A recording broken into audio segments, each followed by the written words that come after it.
Two countries, one misunderstanding, and a single torpedo that nearly changed the world. It began in the Caribbean Sea before sunrise. Calm waves, soft wind, no warning. But beneath the surface, two Venezuelan submarines were already moving into position.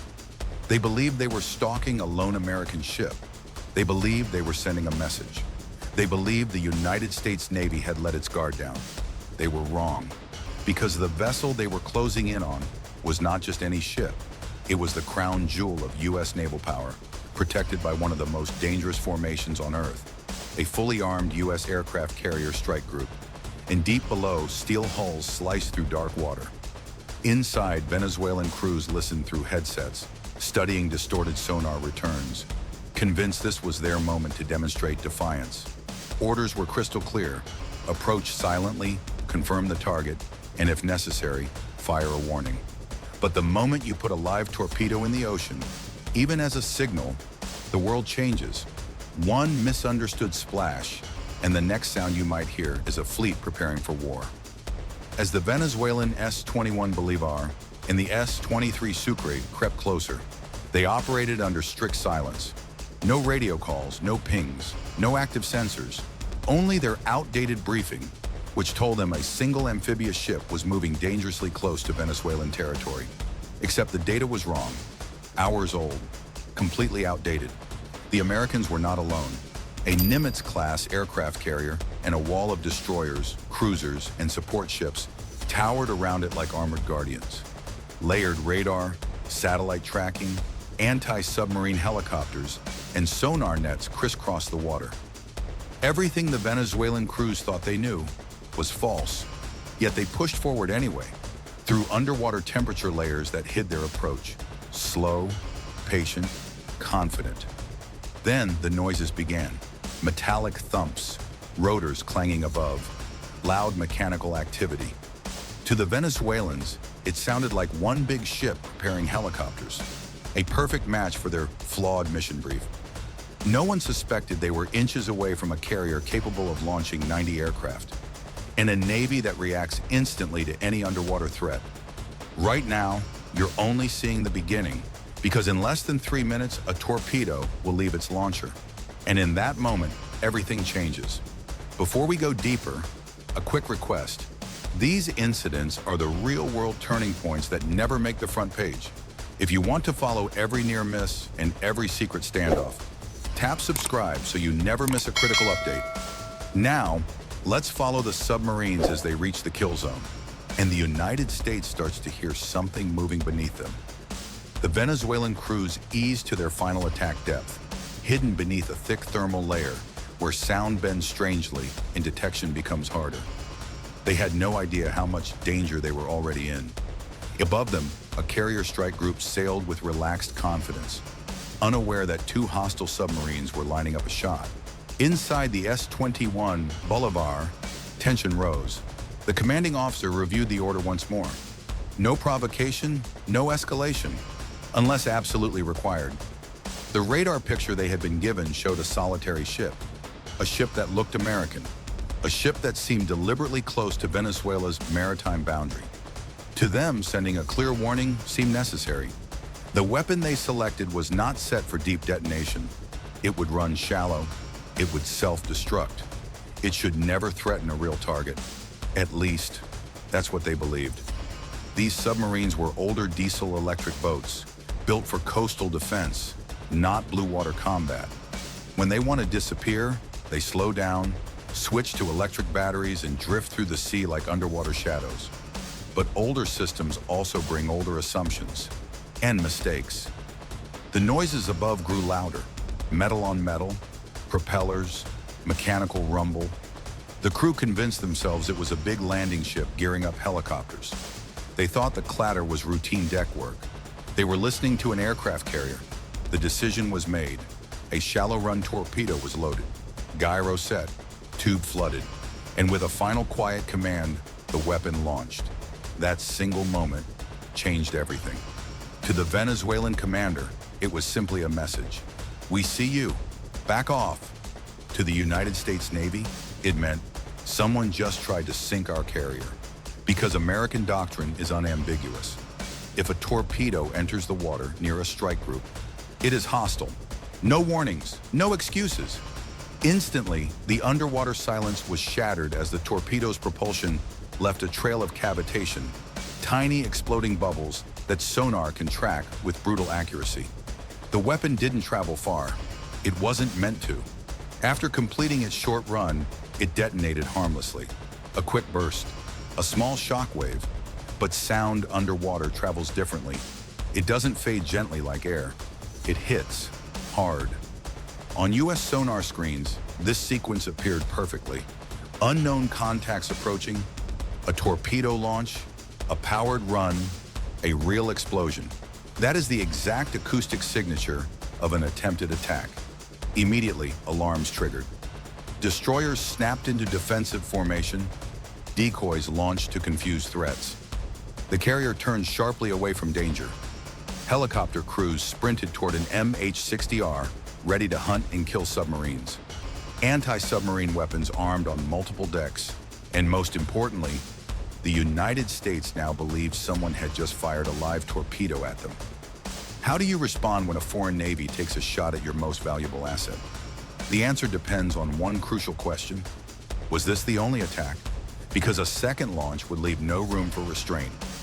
In the Combat Information Center, the clock was ticking. Officers scanned their screens. 3 seconds to decide. Fire weapons or hold. 3 seconds that could prevent a war or start one.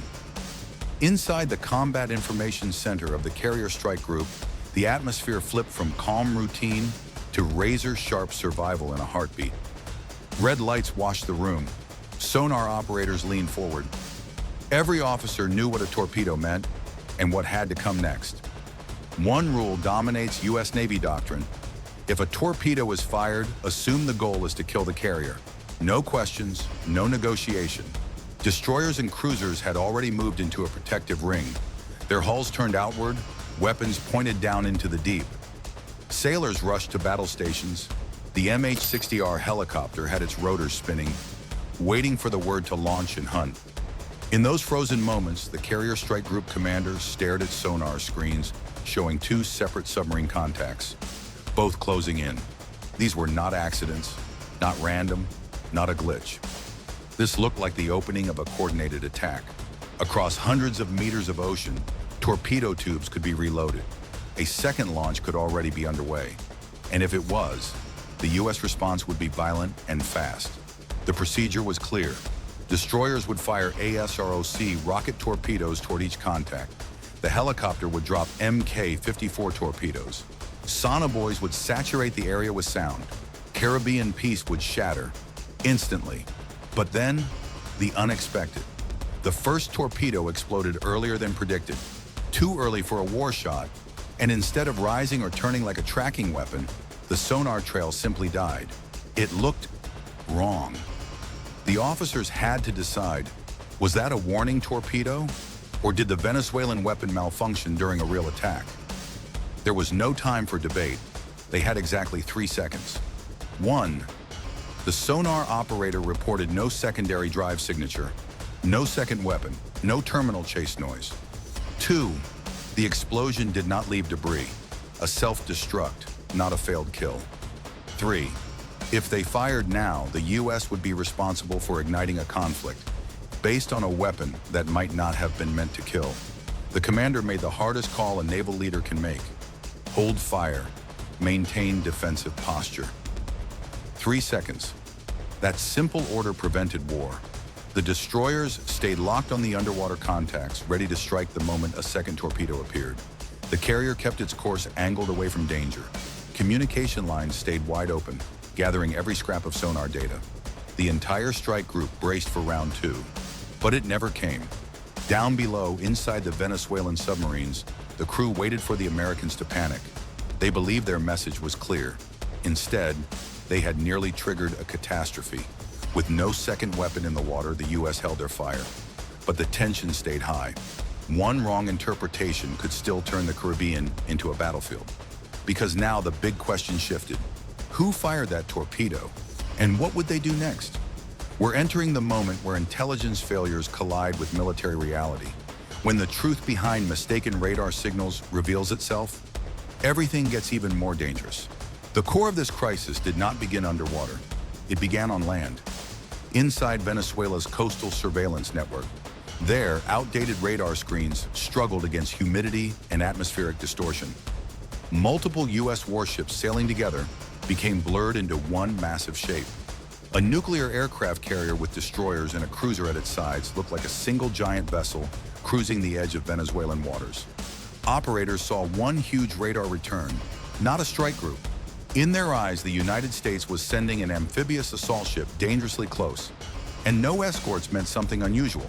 A provocation, a test, or even a signal that American forces wanted Venezuela to react.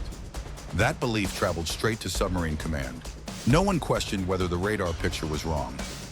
Underwater, while the U.S. strike group remained alert for a second attack, the Venezuelan crews waited for a response that never came. They had fired a warning. They expected panic. They expected distance. Instead, silence. Inside the S-21 Bolivar and S-23 Sucre, confusion began to build. Their torpedo had exploded correctly. So why wasn't the Americans fleeing? Why no counterattack? Why no sign of distress? The answer terrified their commanders. They had targeted the wrong kind of ship. Realizing the noise patterns above were too intense, too widespread, too coordinated, the Venezuelan crews finally understood. They were not tracking a helicopter deck. They were beneath the most heavily defended vessel the United States deploys, a carrier. And now American destroyers were positioning to cut off escape routes. The submarines had to disappear before those sonar bearings locked into firing solutions.